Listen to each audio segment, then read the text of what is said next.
Yeah, and I also feel that things that I repetitively think about or say, I'm able to manifest.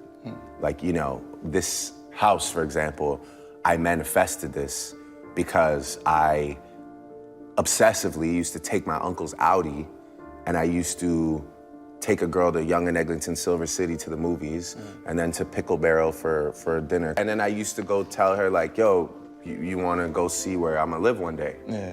Cause this is where I'm gonna live one day. And my uncle had the Audi, and I used to drive these same 3 streets right here. That used to be my route right there. I used to come down Park Lane where we're at, then back to Post Road, and then back Bridle Path. And Prince used to live around here. Oh, wow. So I used to pretend like I knew which one Prince's house was. Every night I'd pick a different house.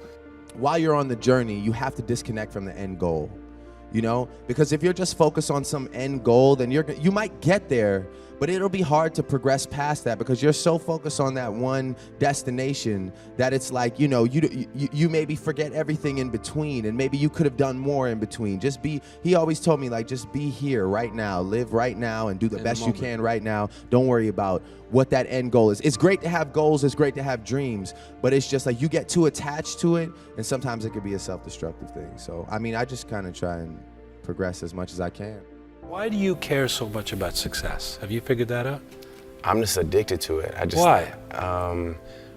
I think that I've sacrificed so much for it already and dedicated so much of my time that I have to push it as far as I possibly can, because I've given up a lot of years as far as maybe like nurturing like personal relationships go, and you know, trying to build things like a family or a relationship, or I don't do any of that. I just kind of work. At this point in my life, I'm okay with that. You know, as you receive things in life, money, blessings, whatever, your appetite begins to grow, right? So it's like if I give you $1 million tomorrow, you're gonna learn what it's like to have $1 million, and then you're gonna start being around people that have $10 million or $100 million. Yeah. You're gonna learn that there's other things that you can't get with $1 million. Right. So your appetite grows, and I think the initial visions that I had for myself just kind of manifest. The feeling I get when I'm out in the world is one of respect. I think that my career has a lot of integrity, and I think I'm very excited about that, because I think I could have let that drop a bunch of times. And I also think one of my biggest accomplishments is the fact that I didn't let this massive, massive change in my life destroy me, you know? I still don't do drugs, you know, I drink, but even if I drink every day, I don't drink to black out, I don't drink to escape my sadness, I don't drink to the point that it affects my family or my career.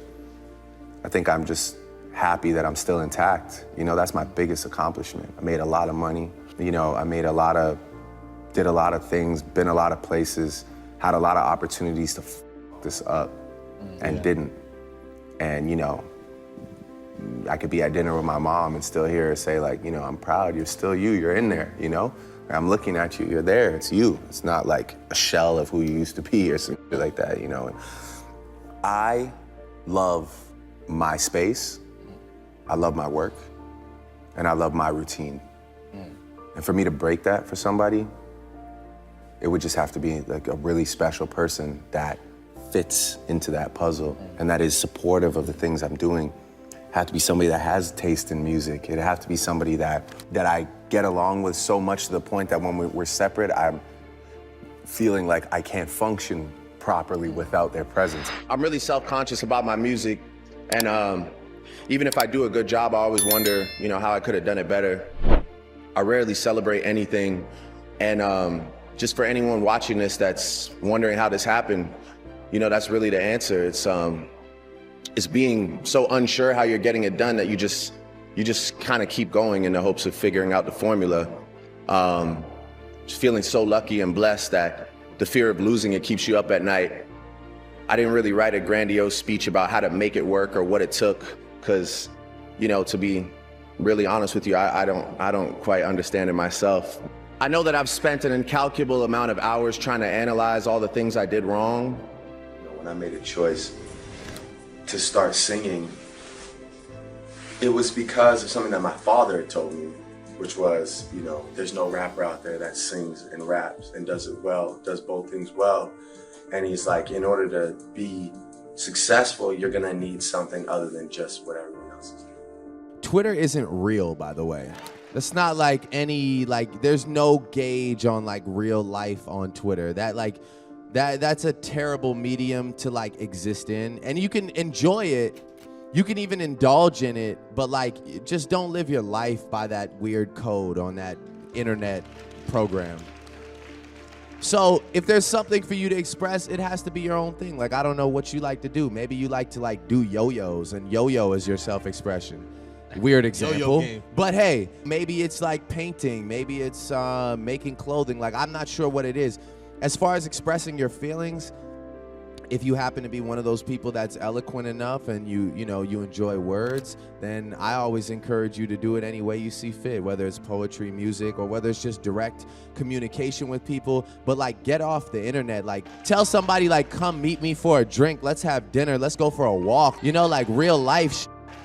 I don't know. Anybody, what you have to understand is like, there's a way to exist in this world that's like, we've never had it before, but like, I strongly believe in the fact that if you have a good product, for the first time ever, there's a way to like get the world to hear your product.